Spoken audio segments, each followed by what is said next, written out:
speech, political speech, freedom of speech, those sorts of things. Again, I think we take that for granted in the United States that we have that freedom. But maybe talk about that and the differences there between the Cultural Revolution and the opening up period. And maybe did you see changes in the area of freedom of speech and expression? It's very interesting. When I did my presentation, so back in 100 years ago, 1911, over 100 years ago, there was a big movement started by the students. So it started some of the revolution in China, and it went into a long period of turmoil, Civil War, and then the World War II, all these stuff. Now, it had not changed, so people still feel the same way. Like, especially students, when they're studying, they're trying to find their purpose in life. So when it comes to that, I do believe people should assume. Americans are capable of achieving extraordinary things when they have the freedom and opportunity to do so. This is American Potential. And here's your host, Jeff Crank. Hey, thanks for joining us for another episode of American Potential. You know, we love to talk to people who come to the United States from other countries because they have a great love for America. And we oftentimes forget about how special and how great of a country that we live in. And millions of people immigrate to America every year, which means there are millions of stories of why people want to come here and contribute to our amazing society. Well, today's guest grew up in Shanghai during an interesting transition for China from the Cultural Revolution, which focused on centralized planning and eliminating capitalism, to the reform and opening up period, which moved China into its socialist market economy. Now, after attending college, she started her communication career at a Fortune 500 company in 2001, and in 2005 had the opportunity to immigrate to America. Now, after a 20-year career, she decided she wanted to dedicate her time to helping others and started working with nonprofits, veterans, first responders, and elected officials at all levels. At one point, she wanted to join the military, but wasn't able to do that, so she found a way to combine her heart for serving and her communication experience by becoming the civil affairs officer for the upstate unit for South Carolina's State Guard. I want to welcome Zhe Fan Little to the podcast. Zhe, thank you for joining us. Thank you. It's nice to be here, Jeff. Yeah. And thank you for your team putting all this together. Yeah, well, we're excited to have you. Always love talking to people about why they wanted to come to the United States. And you know, that transition, that journey to the United States. Now, you grew up in an interesting time in China's history. You were born, as I said, between the end of the Cultural Revolution and the reform and opening up period. Can you explain what each of those are? So I did a presentation for a lot of groups trying to explain going back the history. And from the 60s to the 70s, that was the Cultural Revolution, as you mentioned. So it's a lot of political, very hard time for a lot of people and a lot of persecution. When I was born, that really was toward the end of it. I have an older sister, so she lived through some of it as a young child. I didn't. And when in the early 80s is where the government, mostly the party, decided we need to have some growth. We can't keep closing up the country. So that's when, because they tried different things, whether it's agriculture, whether the industrial, it didn't work. So the early 80s, end of 70s is when they started to say, we're going to open up, we're going to attract some business, investment, figure out a way to make it work. And back then, probably a lot of people still remember Deng Xiaoping, and he was the main designer behind that plan. He wanted to attract money, get some people to be able to have some wealth, but at the same time, keep the very tight control on the political and social control. Yeah. So that's kind of the context. What were some of the stories maybe that you'd heard from some of your family members that lived during that Cultural Revolution time? I went through my head trying to I was like, oh, there wasn't a law. But then actually when I write it down, there's a law, like from my grandparents, from my parents, both my parents, from my aunt, my uncles. So a lot of the story when people live through this is right before that, there was actually a great famine, and there was a lot of governments, ideas trying to develop a lot of things, but it didn't work because you can't have a top-down control and without really understanding the reality. So, I think my mom has four siblings, right? So many of them, if they're old enough, they had the choice to either go to remote area of China, to contribute to something, or they can choose some other kind of line of work. My mom was accountant by training, but she was sent to school to teach for over 10 years. She loved it, but at the same time, it's just one way the government kind of just move people around without asking you. My aunt went to far, far away, northwest of China, literally for probably 20, 30 years of her life, and eventually was able to come back to be closer to the family after a lot of hardship. And my uncle was similar. He was sent to somewhere pretty far, and he lived the rest of his life there, married, got children. He loved his career there, but at the same time, there's just a lot of family being displaced, and those are actually pretty decent story. A lot of people didn't get that. A lot of people persecuted in the education area, as long as there's something that the government or certain groups find that you were doing wrong, or just by having a family tie with someone, you probably just didn't have a future, you didn't have a job, or sometimes your life and your property will be in jeopardy. So, and I do remember we had ration. So I remember went to the store with the little ticket book trying to get stuff. Wow. That's my story. So it seems like at the very least, you kind of didn't get to choose really what you wanted to do with your life. At worst, it seems like, there was political or religious, perhaps persecution of citizens, particularly during that cultural revolution time, right? Yes. And I believe since early 50s, basically when the Communist Party took control of the country in 1949, there was no more faith or religion freedom when it comes to that. So when it came to that, my grandparents on both sides were all very devoted Christians, but as soon as that was shut down, so nobody talked about it. I didn't even know until I was in my when I was older, that I realized my grandparents were both devoted and they had home church. And my parents never talked about it until I was older. Yeah. So that's that part. Yeah. That's something that we take for granted, I think, in the United States, is that very thing. So, we talk about religion and politics and stuff pretty freely in the United States, even though people say, oh, don't talk about religion and politics. We do it a lot in the United States, but we take it for granted. It does seem in many countries, sounds like China, your grandparents were people of faith, but didn't feel that they could outwardly express that without having the government interfere with them or persecute them. Is that right? Yes. Back then it was literally, it's a life or death issue. And as I was growing up, it became different. It's still very tightly controlled, but there's mechanism. There's way the government try to control it. So basically you still have churches. You actually have churches you can go to, big, if you look at it, you wouldn't know any difference. Then you look at a Baptist church around here or any church in major cities here. But the people, how should I say, are not really running it, but the clergy are actually, they have to pledge to follow certain regulations and guidelines. Mm-hmm. So that's very different. It's not like the religious side, but it's the government side. So to this day, and it's not allowed to talk about that as a foreigner. You cannot talk to anyone about that.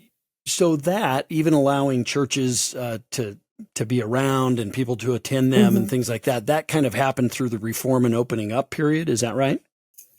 Yes. During that period, so basically all friends were kind of opening from academia, from religious a little bit, but still have very clear rules about what you can and cannot do. Like you cannot have gathering at home. You have to go to these places of worship, which is monitored and governed kind of by the government. And there's also the economic side. So the opening was a way of government saying, let's let people have something, because but we will keep very tight control on the politics. Right. How about speech, political speech, freedom of speech, those sorts of things? Again, I think we take that for granted in the United States that we have that freedom, but maybe talk about that and the differences there between the Cultural Revolution and the opening up period. And maybe did you see changes in the area of freedom of speech and expression? It's very interesting. When I did my presentation, so back in 100 years ago, 1911, over 100 years ago, there was a big movement started by the students.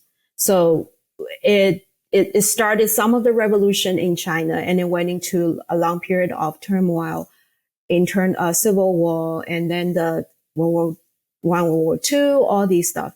Now, it had not changed. So people still feel the same way, like, especially students when they're studying, they're trying to find their purpose in life. So when it comes to that, I do believe people share the same desire to speak freely.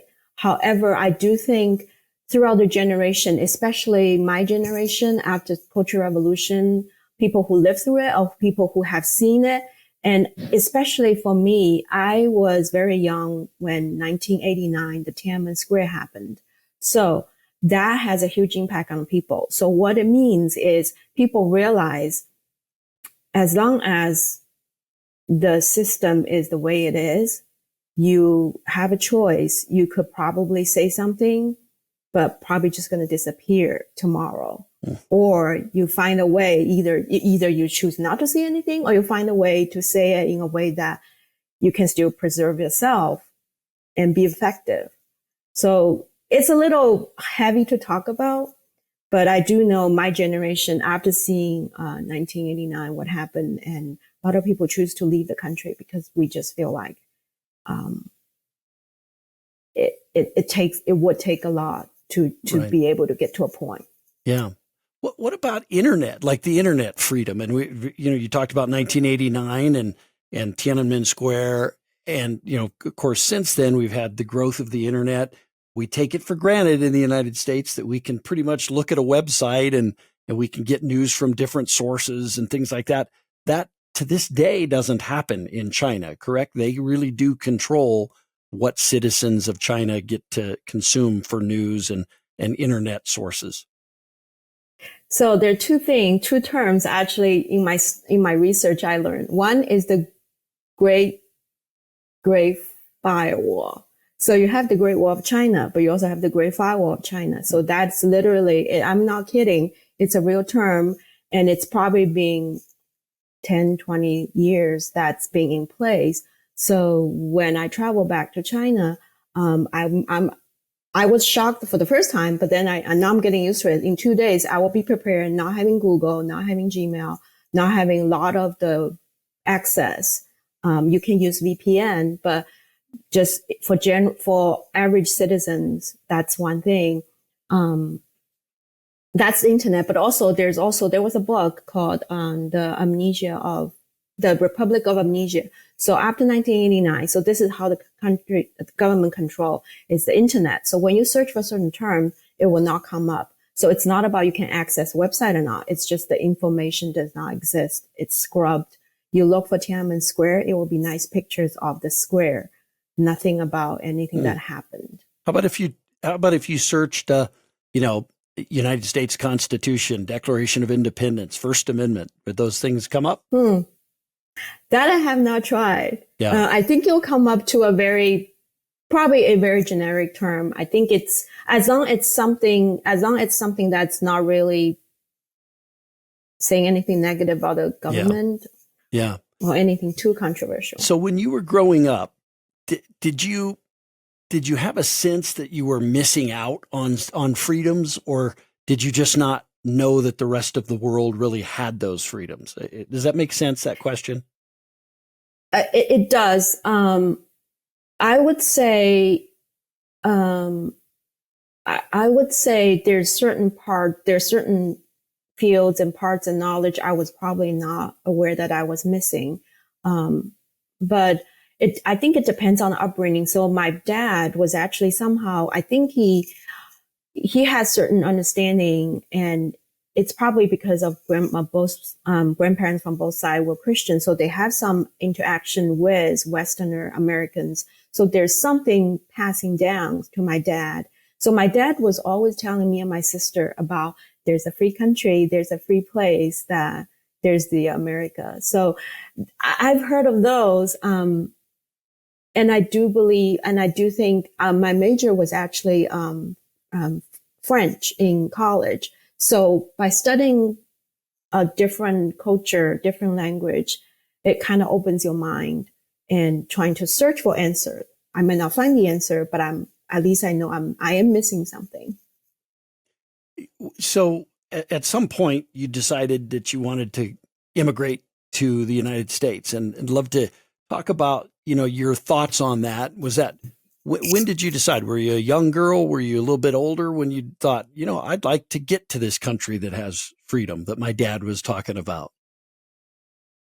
Yes. My sister left when she was, after high school. So she was able to come here to study, with the sponsorship and help from a Christian family. And I think it is a great thing that a lot of people do here. You have adoption, but you also have sponsorship, sponsor a student to come here. And she came before 1989, which is very interesting because then in 1989 happened, a lot of students had to stay because then it was a question of where you're going back to. So for me, I actually finished college. I went to work for my Fortune 500 company, and my life was actually pretty comfortable. But at the same time, I never felt like I fit in because it's just there was no real freedom to think,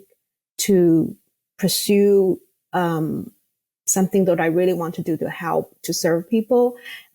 It's just literally going through the motion, like finish college, get a good job, work, hang out with people. But then I'm like, I needed something more. So this is when I started to pursue more. I was considering going to school. I wanted to do something for the environment. I almost went to study environmental science and marine biology. But eventually I immigrated to US, and that was the process. So, people talk about America. We talk about the freedom that we have in America, but also what you mentioned is the opportunity, right, of America, and, to kind of become who you want to be rather than what maybe the government forces you into being, or those sorts of things. It seems like that really drew you, that opportunity to become what you wanted to become. Yes. One thing is very interesting, and I explained to people before, when I was in high school, when I was going to high school, say 15, 16, everybody kind of have to pick your path. So either you're going as arts path or the science path. Think about that. So you put in different classes and you get different attention from the instructor teachers. So I was putting the arts path. So like as much as I want to explore, I love science, but so you're right. It's about opportunity. It's about really allowing people to pursue and to really fulfill and to really excel.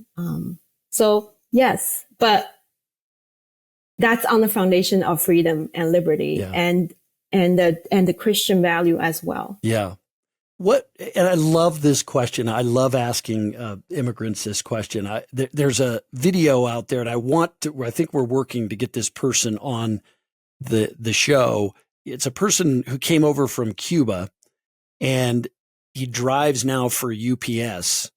and he gets his first paycheck, opens it up, and he's emotional about it because he knows that he got paid for providing work to his employer. It was just such a great moment. And so I can't wait to talk to him, but I love asking the question. And I've had people say, the first time I walked into Walmart, I just couldn't believe all the things on the shelf. But what was the biggest shock to you when you first came to the United States? So when I was thinking about that question, the first thing that came to my mind, and I told people too, is everything, especially the dessert, was so sweet. So that was a joke. But on the serious side, I thought about this. So, we're talking about 20 years ago. So when I came, and especially when I was growing up, we didn't have hot water. When you turn on the faucet, the hot water would just come out. Yeah. So when I was in school, I was in a boarding school. We had to go get hot water with a container, so we can have hot water. Oh, yeah. And so that's one thing. So a lot of the basic things, when I say that, it might sound strange to people nowadays in China because now it's not a big deal, but hey, I'm the age I'm at. I remember all these things like yesterday. The basic amenities here in this country, even when you consider poverty, is probably above average in many countries. So that's one of the shock. Yeah. It's funny you mentioned that. I had, I think it was a few years ago when somebody told me this statistic that if you made about $36,000 in the United States of America, you were the top 10% the top 1% of wage earners in the world, which is a staggering statistic. The top 1% only at say $35,000 or $40,000 a year. Well, most Americans make more than that. And so, it does really show you how wealthy capitalism has made the United States of America. And if you may add, because I'm thinking through this interesting shock part, the fact that you look, especially outside of the major big urban areas, if you look around, you see cars. And in each car, you should have one person sitting there driving it. Right. So the abundance of cars and the resources and the roads and all these infrastructure, it's shock because I was watching video the other day, it popped up. It was in Mumbai and it's China, but it was like that for me when I was younger. Is you cannot even get on the train, the bus, even you try because there's so many people.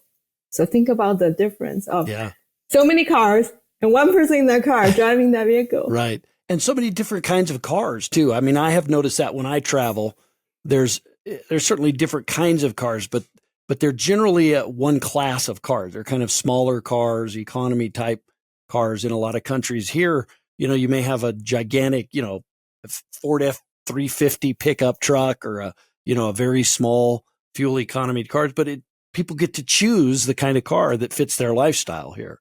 I guess that's what that's about. For my years in China, there was one or two models, Volkswagen, Santana. That's it. And besides maybe one or two Chinese brand. Right. But in Shanghai, that was the car on the street. Yeah. What's the greatest thing in your opinion about being an American? Wow. It's getting tricky nowadays because I do think that even though in this country people believe they have freedom, we're losing it and we actually lost it in many ways. I think the difference is in China, in other countries, you know that you don't have it. Mm-hmm. Here, you think you might have it, but you don't. But the great things about being American, I got naturalized last year, even being here. I've been here for a long time. I try to stay true to myself, follow God, and really speak my mind and make my own decision based on my principles, my faith. So that's what's the great thing about here. People might not like it. That's the same thing everywhere, but we can do it here if you really, find your North Star and keep to your faith and keep to your principles. Yeah. Well, that's such a great answer. Give me an example. Where do you think America is slowly losing its freedoms and maybe we don't even realize it? It's literally shocking because I think everybody kind of realizing it, but not to the extent. Like I talked to a lot of the young students on the campus. This is actually one of my newest kind of interest is trying to understand what they're going through and what kind of freedom do they have on campus. I think that's a major problem. It's because the larger social environment is causing the problem. But I think this is part people don't even realize because they're living through it. And with young people, that's all they know is there's only, you can say certain things, you cannot say certain things. Yeah. That's what I see the biggest issue here. Yeah. Yeah. And it's kind of that peer pressure of certain things are acceptable to say, or if you don't go along with the group, that somehow you can't, it's not appropriate to say or engage in. And those are self-imposed things where we're losing our freedom by, we're just giving it away by doing that. So, let me ask you. Go ahead. Yeah. And it's worse than government imposed and our force because, like you said, self-imposed, it's actually a lot more effective and actually more destructive. Yeah. Wow. Yeah. It's a great warning again from someone who saw a society that was closed and didn't protect people's freedom of speech. So after moving around the country, you ended up in South Carolina. You decided to kind of focus on volunteering. And then through some meetings, you found Concerned Veterans for America. What drew you to CVA and you wanting to get involved with them and help? This is my favorite topic, actually. So I always wanted to help. I wanted to serve. But veterans, military, first responder are the group of people that I feel like I'm not one of them. I can try, but it takes such a special calling, a heart and talents to do that. So I believe through different groups that I started to work with and volunteer for, a lot of veteran groups. And then I believe there's also some civic engagement groups that I work with on policy, trying to understand how the government works with legislation. With CVA, Concerned Veterans America, I found out about them, saw some events they were hosting, and I went there. It was very refreshing to have this combination of a group of people who care so much about military veterans, but also have the understanding of policy and how the government works. And that's kind of how I found them. And I started to hoping that they will have a chapter in South Carolina, and they recently opened one. And I try to volunteer and help them as much as I can. Now, continuing on with your heart to serve, obviously you have a heart to serve. You wanted to join the military, but you couldn't because of your age and the time you wanted to join up. How did you find out about the South Carolina State Guard, and what did you do with them? After I talked to military recruiters, I was like, wow, this is interesting. For the first time in my life, being told, oh, you cannot do something because of something beyond my control. Yeah. Well, actually, not the first time, many times. At a veteran event, I talked to National Guard, and they pointed me out to the South Carolina State Guard. So what it is a state defense force that reports to the governor, and that can never be federalized, that can never be deployed. The focus is on disaster relief and emergency management. So basically, we are trained to support and back up to support National Guard, but all the emergency agencies, including FEMA, state level agency, county level, municipal level, fire department, police department, sheriff's office. And what I joined last year, so my heart is always with communication. So I do a lot of community outreach. I go out, speak to people, trying to explain who we are and trying to get people to get either to join us or to support us. That's what I do. I'm a civil affairs officer for our local unit. So, and then in addition to the South Carolina State Guard, you're also the treasurer for Friends of the Highlanders. What's that organization? What do you do with them? So it's very interesting. So after working with the State Guard for a while, I realized the State Guard is great in its mission and in its capacity. It's statewide, covering the whole state of South Carolina. There are also some level of local needs that it's hard. There's always need for some more local organizations. So State Guard and the Friends of Highland, the nonprofit, are completely separate. So I wear different hats. For the nonprofit Friends of the Highlander, is very it's similar in a way that we're kind of like Red Cross or Team Rubicon. If you have you or the other people have heard of it, it's basically an organization. People are trained and credentialed, vetted by the government. When there's a need, we will be called to support the emergency agencies. So I'm the treasurer. I work closely with the president, and we just go out and trying to recruit more volunteers and get everybody trained, but also do fundraising so that we can have the equipment that we can properly support and help the agencies. Yeah. Jer, I love your story because, it's a story. I love telling the story of immigrants who come to the United States, and because they have this special understanding of how precious liberty and freedom are and why we should fight so hard to defend it. But then the thing I really love about your story too is that you go on to show this sort of life of service, right? Now that you're here, you want to give back to our country. You want to give back to your community by volunteering for these groups and helping first responders and veterans and others. So it's a great story. I really want to thank you for joining us. Thank you for having me, and let me tell my story. I learned to go out, speak up, speak about my story. That way more people might be encouraged, might be, inspired, and we'll have more people that will step up and help. Sure, that's amazing. Again, thanks for joining us.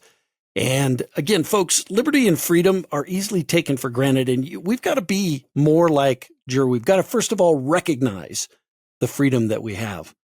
And it is so easy to take it for granted when you're born in America and basically you have all these things that we've talked about, whether it's, your choice in automobiles or all the infrastructure and roads or, all the choices in a Walmart. No matter what those freedoms are, those are things that we take for granted every single day. Every day that we walk on this planet, we're taking things for granted that we're given as a gift in America. And we have to stand up and defend those freedoms, those liberties, and those precious gifts that we're given. Hey, thanks for joining us. Appreciate you being with us. Thank you for listening to American Potential. You may listen to more stories from Americans working every day to expand freedom and opportunity in their communities by visiting AmericanPotential.com.